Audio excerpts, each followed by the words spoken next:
Hi everybody, it's Libby. It's the 23rd of November 2024 and I'm here today making a video for you. I thought I'd come on today just to bring in a bit of energy, a catch up, just have a general chat of what's going on at the moment and to just reassure people of the feeling of being overwhelmed and the feeling of what on earth is going on our planet right now, and to kind of put a bit of light onto a situation that might help you to relax a bit more and to not be in that state of the energy of fear and moving into the energy of love and trust and hope. Okay, so let's go to where things are. So I'm going to go back to the 15th of November. I'm looking at my planner here. The 15th of November, the day before was the birthday of King Charles III. So it's his birthday. I didn't realise it was his birthday then. And we are looking at the 15th of November, which is a full moon in Taurus.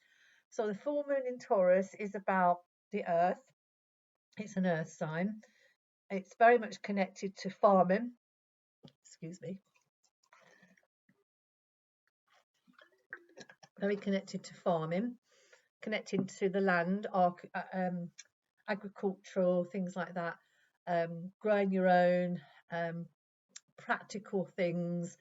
And so I thought, oh, that's interesting, because on the 19th of November, the farmers are doing their protest about the inheritance tax. And again, I'm not going to get involved with the whys and the wheres and where I stand on this, whether I agree with it or not agree with it, because I want to come into a place of neutrality, because that's where I feel we need to be. So we go back to the 15th. So that's a Taurus full moon, very practical time. And I use that sign, and it's always a good idea to look at these full moons and new moons and use them for your advantage, because if you don't go with that energy, they can use you, kind of thing. So the 15th, so I decided, got up, did my yoga class of teaching them in the morning, and I got back and I thought, right, you know what, I'm going to really crack on with decorating in my house. So I've been trying to do some wallpapering in my kitchen, which I put off, and I knew as soon as I woke up, that's what I want to do that day. It's a practical energy. Let's use the energy to help me. And it really worked, and I got it all done. So by the Saturday night, I'd almost finished the decorating. Okay, so I'm looking at a plan because I'm kind of doing a little bit of a story on the energy of coming in. So everything before that, I had my yoga retreat, and that was all brilliant. But we're moving on. So on the Sunday, the 17th, I did a yoga workshop and it was about the Taurus full moon. It was also about accepting change and using yoga in our challenging times that we're in at the moment. So that was quite appropriate.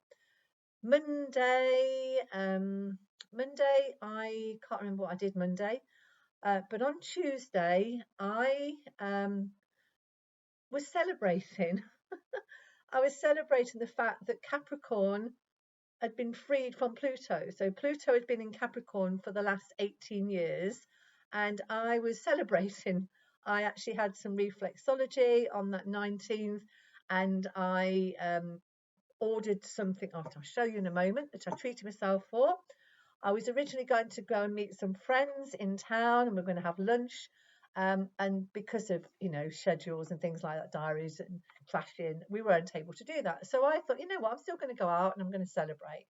So I had some reflexology, and then in the evening I made myself a nice meal, and I celebrated the fact that Capricorn was now free of Pluto.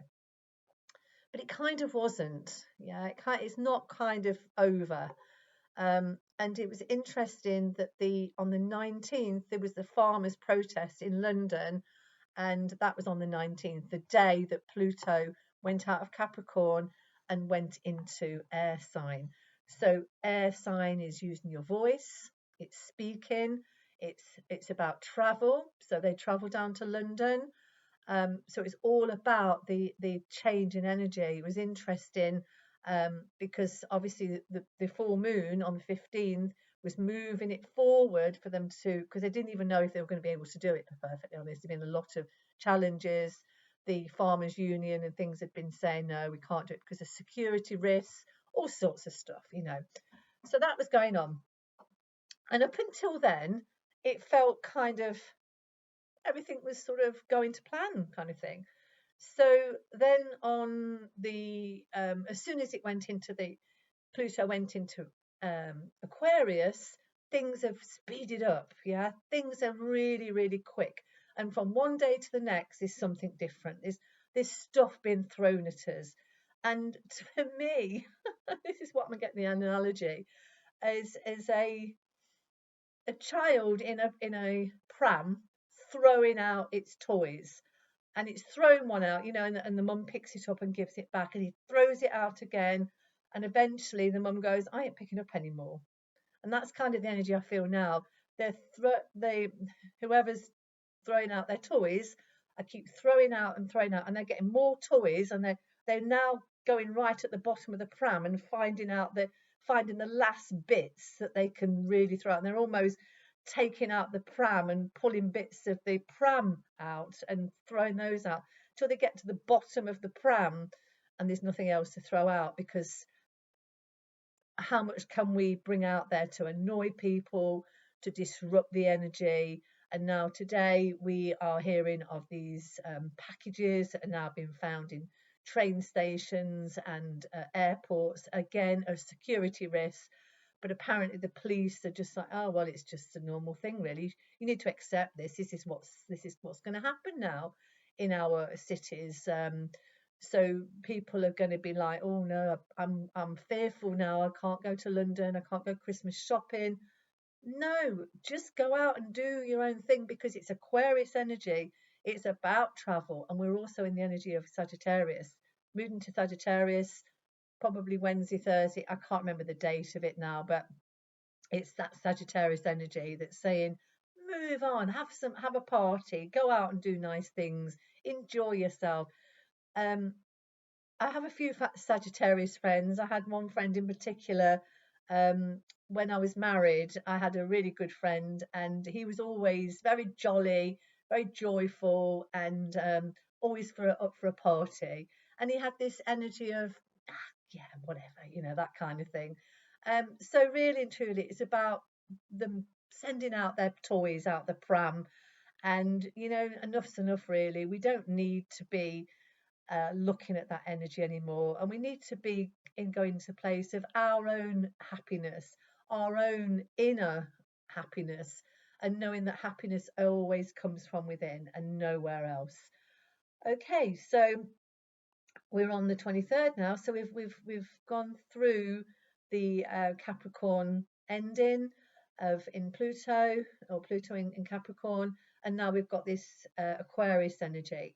So I'm going to pull some cards. I don't want to go on too much about that, but I will show you the couple of the things that I bought for my celebration of last on Tuesday. Okay, so I bought two lovely books, and they were inspired by myself getting rid of some old things. You know, when you get rid of some old things, and you think, I've had these books for years, cookery books, kept some of them and got rid of some others. So I bought two new cookery books, and this one is called How to Eat 30 Plants a Week by Hugh Fairley-Whittingstall, and he's the creator of the River Cottage, if you remember him. He's now really into eating for his health and well-being, and he's trying to encourage us to eat 30 plants a week. And they're not just vegetables, they can be spices, herbs, nuts, grains, that kind of thing. But to have a diverse diet is important. So yeah, he was influenced by Tim Spector, who created the Zoe app and the Zoe business. So I treated myself to Tim Spector's book on the food for Life cookbook, 100 recipes. Both of them have got 100 recipes in, and this is created with Zoe, which is the Zoe app.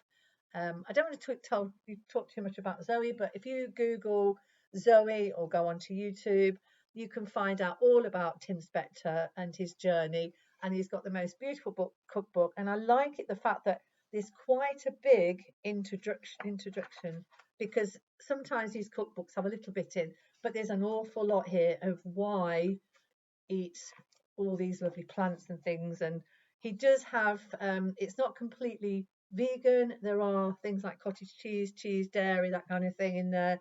But there's some beautiful recipes. If you are vegan, obviously you can take out the things like dairy and or put an alternative in.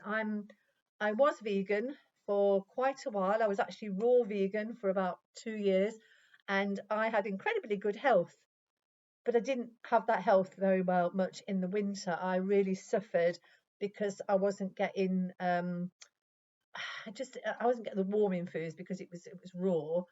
And the vegan diet for me didn't quite work because of all sorts of reasons, but I've gone back to being vegetarian again. So I will eat milk. I try to get raw milk and good good cheeses, and so on, but I'm not vegan. And hold me in account to that. I don't mind. We have to find out what's right for us. I tried it and it didn't work for me. So, hey ho, it's one of those things. Anyway, so I treated myself to those two books. Have a look at them. I bought them from the World of Books, and they were a lot cheaper than buying them. There was offering Waitrose for the Tim Spector book, and I got it an awful lot cheaper. So have a little Google. If you want to put it on your Christmas list, then do so. But really, really, two lovely cookery books, which I would definitely recommend. Okay, so I don't want to go on too much, and I don't want to make this video too long, because I'm aware that people don't want to be sitting listening to me waffle. Okay, so getting out of fear and into the energy of love, bringing hope, trust, and courage. And this is what I wrote, to be a forklift when people around you are down on the floor. Yeah. So as a yoga teacher, and I'm a Kundalini yoga teacher, and I trained in Kundalini to teach in 2017-ish. I think it was 17. But before that, 15, 20 years before that, I was introduced to Kundalini yoga by my dear friend and yoga teacher, Beryl Norton, which you probably don't know her, but she was a pioneer of yoga in the 60s. And I have got great gratitude and respect for Beryl, because she taught me so much. And I don't and what I'm getting is, I didn't realize until right now at this time, I'm getting quite emotional, how much she taught me, because she taught me so much about anatomy. She taught me so much about philosophy of yoga. And I don't think I'd be in the place right now that I am without Beryl being my teacher. I was with her for 30 years. I joined her class when I was 20, well, no, 18, 17, 18, and I became a yoga teacher when I was 20, and then I've carried on and doing training after training after training. But what I want to go back to is the Kundalini, is because part of our Kundalini training was, if you are, as if you're a teacher, you are a forklift. So you go into that class and you feel the energy, and it's all a bit, people sitting there like, oh, I think it's so terrible. Be that forklift to lift everybody up, because we are now moving into a different dimension. We're not in the old energy that we were in, that Capricorn energy. Pluto going into Capricorn has broke that all down. So that's to do with banking, traditions, parliament, politics, politicians, royal family, institutions, religion, churches, establishments, all of those old structures. The Capricorn energy is now starting to come to rubble. And people are still trying to get out that rubble, and still trying to say, oh no, this is where we need to stay, in this rubble. We don't want to be there. We want to be in the Aquarian energy now, which is not going to, I'm not saying, like the last video I made, I'm not saying it's going to be easier, but we have to work with this new energy. We don't have any choice. We can't go back to the old structures. We have to move forward in clarity and moving that forward. So I'm going to bring some energy in. I'm going to bring some cards in. I said in my last video, I'm not a tarot reader. I read the cards, but I haven't got much knowledge about tarot. So I just go with my intuition. I've also got, so these cards, I like to tell you who they are. So these are the Angel Tarot cards by Radleigh Valentine and Doreen Virtue. Doreen Virtue is no longer part of the spiritual community, so I'm just going to say they're by Radleigh Valentine. And the other cards I've got that I'm reading from is the Gaia Oracle by Tony Carmine Solero, and I probably pronounced that wrong. And the other cards that I'm reading from is a very old deck that I've had for absolute years. It was probably my first Oracle card deck, and it's called the Angel Oracle, Working with the Angels for Guidance and Inspiration and Love by Ambika Waters. Okay, so that's a very old tarot deck that I've got. So let me just put those on the floor and we'll start. So I'm just going to ask, I'm going to ask for some cards from now till the end of November, and bringing in some positivity for all of us, what we need to work on, what will give us some guidance for the energy moving through to the 30th of November, which is the last day of November, bringing in that energy. So let me just ask, I'm not taking reversals, hopefully they will all be up the right way around. That's one card coming up, and put that there. Okay, I don't know how many cards we're going to have, but those cards have just come out, so we've got quite a few there, but they've all come out. Okay, so we've got some interesting cards here. Okie dokie. So we've got 2, 4, 5. We've got 5 cards.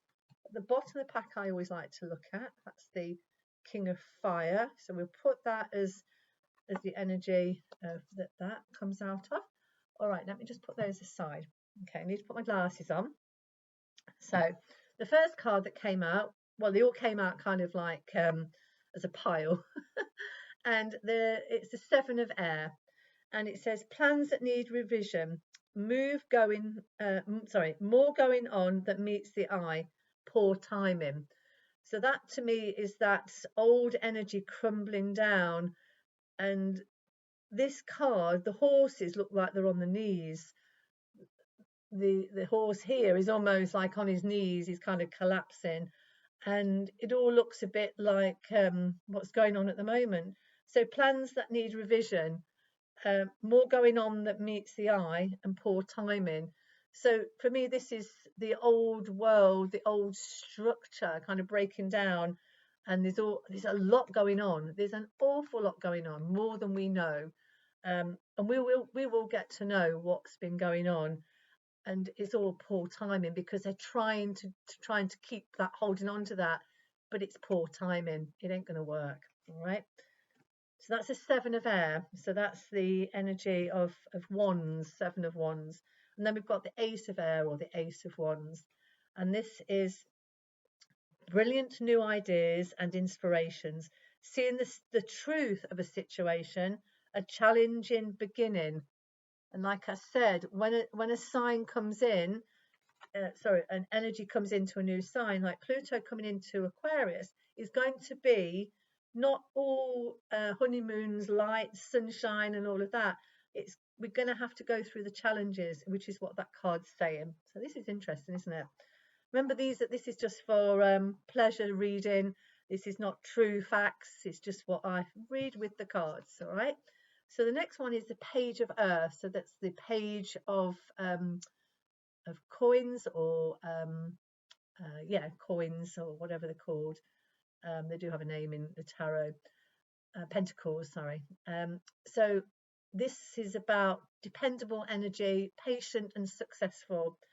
Good news about financial matters, wanting to do something more challenging, a new area of study. So in order to, we've come out of the old traditions, let's do something new. Let's look at a new thing that you would like to do. What would you like to study? What would you like to do in order to move forward? I think I told you in the last video, I've started to do ceramics, and that came about by me picking up the book The Artist's Way and starting to do that course. I've only got halfway through because I'm now doing my pottery course, but that's what I needed to pick that book up in order for me to move on for this one, a new area of study. So think about what you would like to study. What would you like to create? And it's about dependable, patient, and successful, the Page of Air. The next card is a Major Arcana card, and it's the Wheel of Fortune, and it's Archangel Michael, the number 10, and that's the energy, that's the card. So you can probably see it there, the wheel. So it's the Wheel of Fortune. A time of positive change, a situation suddenly moves forward and fortune is on your side. What an amazing card. Yeah, so that's the Wheel of Fortune, moving in a new direction. And I don't like to use the name wheel because I feel like it's like a bit like a hamster wheel going round and round. So I feel it's more like a flow chart, you know, flowing up and down. And that's a bit like in our lives, I don't know if anybody's heard of biorhythms, but when you are born, you come into a rhythm, and you, wherever you start on your rhythm, that's your rhythm of life. So it flows, and it does do this. It comes up and it goes down, it goes up and it goes down. But there's 3 or 4 different rhythms, so it goes kind of like this. So yeah, it's not flatline and it's not going round and round. Okay, it's the flow. What I'm getting is the flow of chi moving through our lives. Okay, the last card, or not the last card, but the last card of these tarot cards is the World. And again, Archangel Michael, my guide. Archangel Michael is my guide. He's been with me for years and years. I love Michael's energy. And it says, a job well done. Joy, contentment, and gratitude. The path towards enlightenment. Wow, that's amazing. These are really great cards. So this is the energy that's coming in now from today and moving through the week. Okay, and the card that kind of fell out as we started was it was on the bottom of the pack rather, and it's the King of Fire. Motivation, idealistic, ambitious and charismatic. Focus, focus, focus. Communicate with vision and be a leader. Advice from someone creative. So that might be me. Send to you. Where is it? The new area of study. Yeah, lovely card. So this is a beautiful dragon coming in with the energy of fire. So fire is all about the dragon energy coming in. So yeah, advice from someone creative. I'm not saying I'm creative, but I was talking about that creativity. So that's the overall energy of the tarot cards. I'm just going to put them one side. So they're really positive cards, aren't they? So let's just have one card from the Gaia Oracle. And I'd like to pull this on the energy for our food security and our abundance of that, yeah, because there's a lot of fear around food and our lack. You see, if we think about lack, if we think about that we're going to be lacking in food, lacking in nutrition, lacking in that, you know, that supermarkets are going to have no food, then I'm afraid that's what if we think that, that's what's going to happen. So we don't think that, it won't happen. In your area, it won't happen. All right, it can change. Now, I'm not saying not to get prepared. I'm not to say to have empty shelves, because that would be ridiculous. Yeah, just so make sure you've got an abundance of food in your cupboards, and not having to worry that if there are food shortages, which there could be. I mean, let's be practical. There could be. That will be okay. Yeah, that we have enough for not just ourselves but everybody else. Okay, so these cards have a few naked ladies on, so I'm just going to cover that one up. And we've got the energy of the heart. We've got a lady there. Excuse me, it's the energy of healing. And it says reconnecting with your true nature. Yeah. So again, thinking about the energy of what you desire and looking after you. And at the bottom, I always like to look at the bottom of the pack, and it's peace. And it's the energy of dissolving unwanted or disturbing thoughts. So think positive, yeah? So let's put that there. And then we'll ask for one angel oracle for some angelic energy around us, which I love to work with in the angels. So let's see what the angels have to say. Let's bring in one card from the angels oracle. It's old deck. They're really old. These have been well used. These have been well travelled. I think they've come with me on quite a few of my adventures. Many years ago, I went to live in the Caribbean. I went all over the place working and things. And the card we have is a beautiful card, and it's the Miracle of Love. Yeah, what a beautiful card. And it says, I'm brought alive by the miracle of love. So for me, the energy moving out of this time that we've been in is a bit of a transition right now. We are being challenged. It won't be golden and light, but that's where we're heading. And we're heading into that, the energy and the miracle of love, with the same colour energy here, the energy of peace. But we've also got Archangel Michael a couple of times, bringing in the energy of protection. That's all we need to know, really. We are love and we are protected. Michael's here protecting us, the world, and the cycles of life. And we need to shine that out too. Okay, so using the energy of Archangel Michael, using the energy of the miracle of love and the energy of peace. And I'm going to leave it there because I didn't want this video to be too long. And the messages that came out are just what we need right now. Hopefully that's given you some positivity and some hope and some love. And I'm going to go now and see if my Christmas puddings have how they're doing, because they are and I think my heating's gone off because it's constantly gone cold in here. I put them in the slow cooker, so I've been making my Christmas puddings this year in the slow cooker because they don't steam up the kitchen, which is good. So I'm going to see if they're doing all right, and I'll leave you with that, and I'll leave you with lots of love, and I'll see you very soon. You take care, everybody, and I wish you a great rest of Saturday. Lots of love. Bye. Bye.